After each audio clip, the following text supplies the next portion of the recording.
Matthew's message, November 22, 2013. With loving greetings from all souls at this station, this is Matthew. First we shall speak about a matter that has touched hearts everywhere.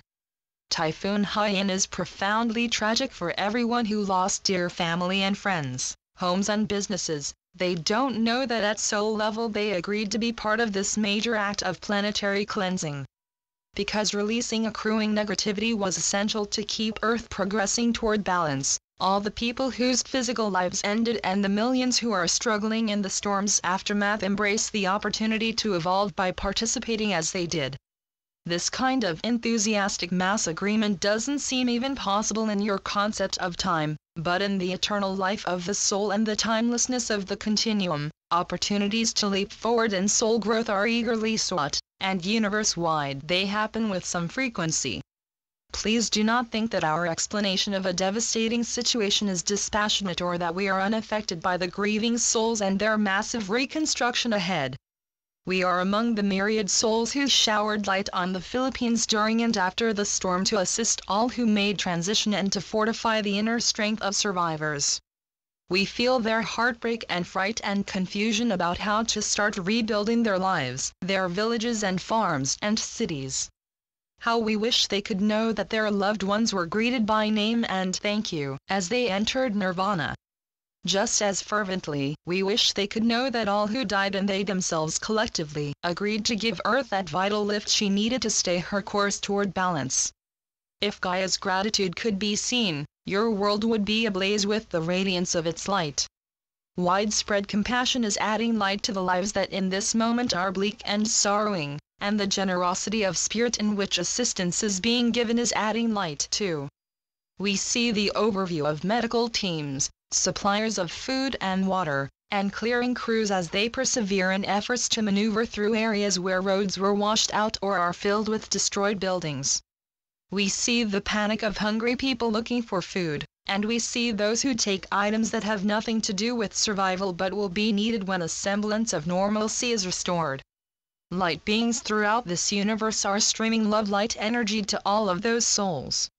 50 years ago the assassination of U.S. President John F. Kennedy shocked the world, but even today very few individuals know that his death had far more than a deeply emotional impact.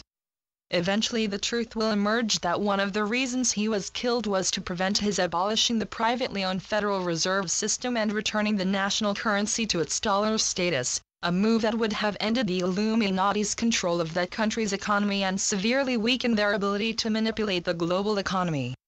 Half a century later than Kennedy intended, the dismantling of that nefarious system is underway. I have asked my mother to copy here the thought-provoking message she received from President Kennedy some years ago. The following message, which was for a British author's book about Princess Diana that includes messages from her and several others, was transmitted December 30, 2004. I don't know if the book was published or if so, by what title. To the world that I left over 40 years past, I say that my spirit of love for my country and Earth never departed. My leaving was not by an accident any more than was Princess Diana's death. Our souls had agreed to serve in this way. We knew at some level that our lives would be short on Earth by good intention, and we see that much has been accomplished in our names, more than if we had remained there. Our lives were not lived in perfection, nor were they intended to be. Our human frailties are like many others who also did much to assist in raising the human spirit and promoting the value of each life. I use again my words that still are publicly remembered: ask not what your country can do for you. Ask what you can do for your country. But now I amend those: ask not what your world can do for you. Ask what you can do for your world. Love is the answer, the only answer to rising above the misery still befalling so much of humanity. The spirit in which Diana and I both endeavored to serve in our respective positions is stronger than ever within us. More than ever before in the history of Earth there is opportunity to spread love throughout the world with feelings and actions. More than ever before there is imperative need for this. The moment of great transition is at hand. Contribute to this for the sake of all life on Earth and your soul's divine nurturing. We are never separate one from another. We are one with the universe. Thank you, Mother, and now we shall address some issues that readers have questioned. If Comet Ison explodes, will any large fragments be pulled by Earth's gravity into a position that can endanger us? No. Spacecraft roaming the skies are on the lookout for comets like Ison and other large celestial bodies that could pose danger to Earth, and when one might, they use their technology to detour its route. In the case of smaller objects, they maneuver them to an area where no heavy damage can result, or they smash them to smithereens, whichever is safer for you and the planet.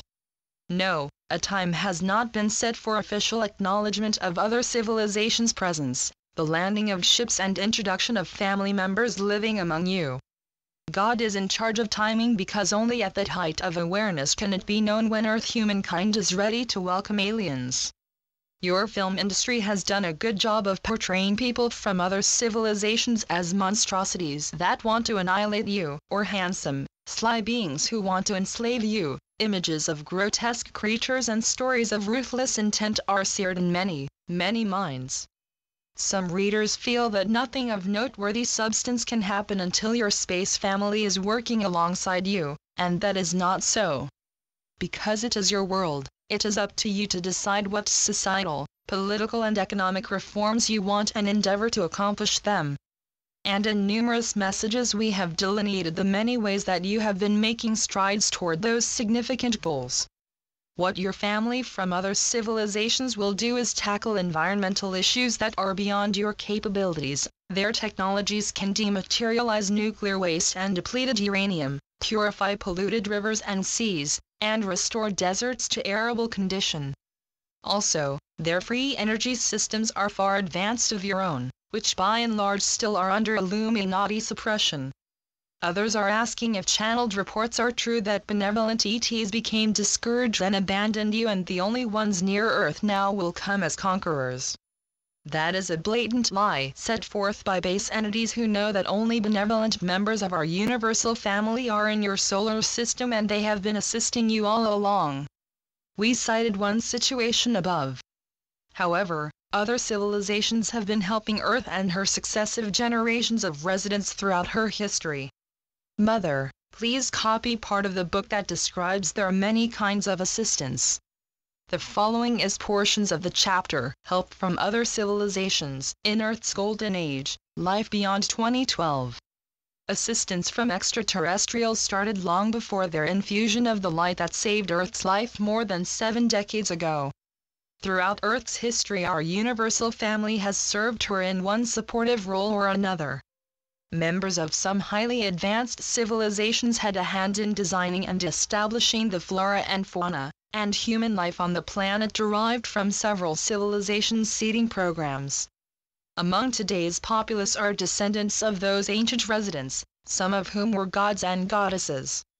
The Akashic records, which contain every soul's life print of each physical lifetime wherever in this universe each was experienced, are maintained and safeguarded by some of Ashtar's forces.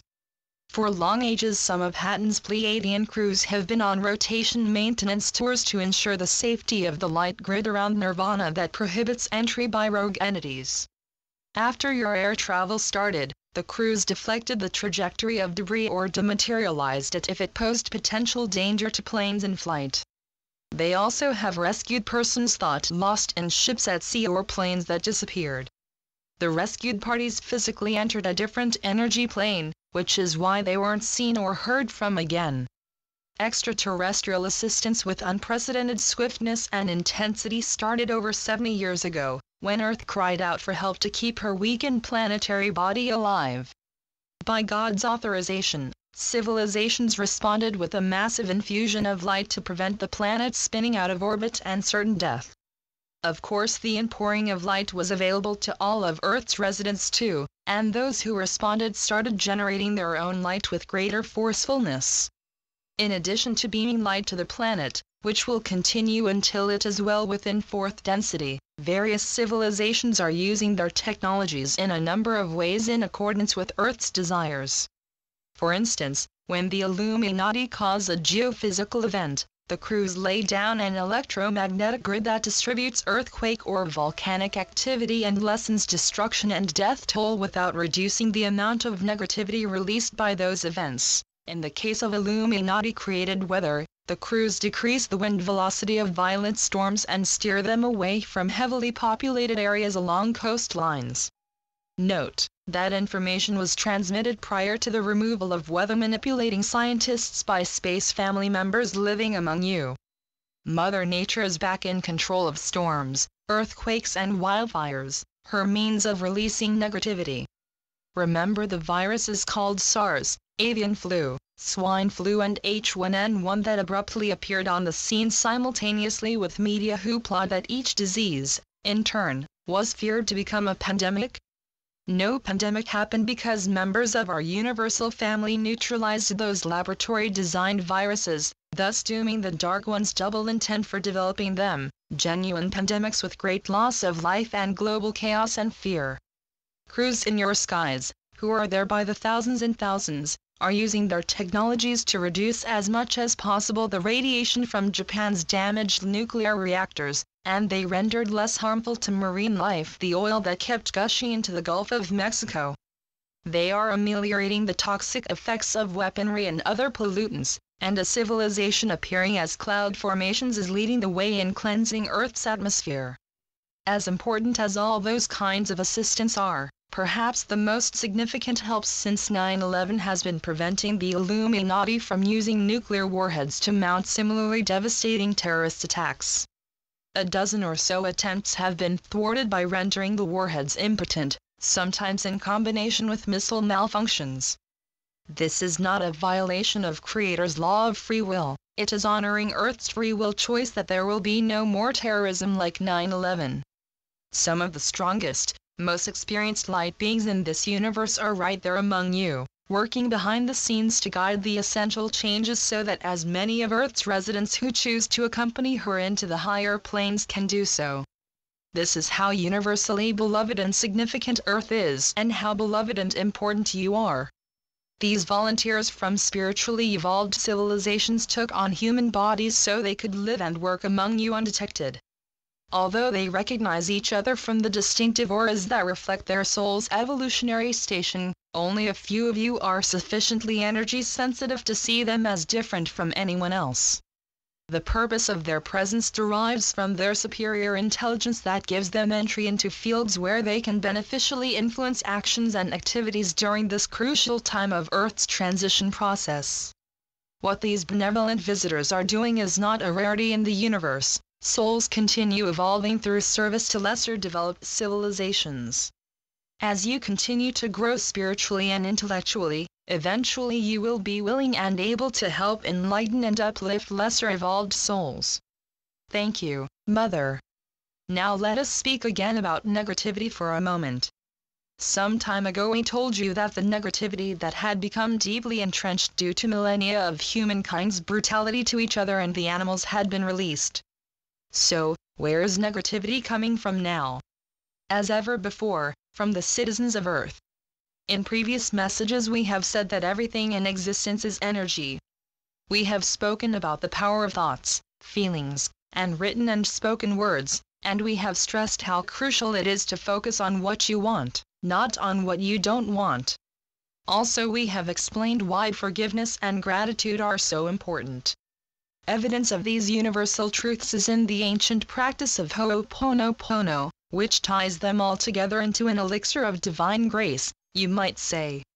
The accomplishment of Dr. Hugh Len, formerly a psychologist at a hospital for the criminally insane in Hawaii, is a stunning example of Ho'oponopono's efficacy.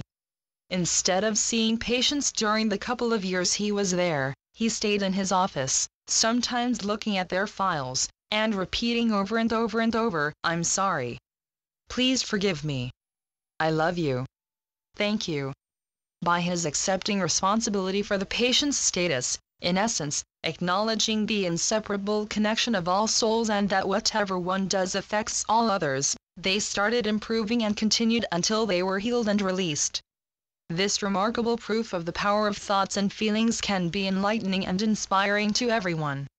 Sharing that story along with feeling grateful for our universal family's diligence, assistance and unconditional love will speed the day when life in your world is peaceful and harmonious.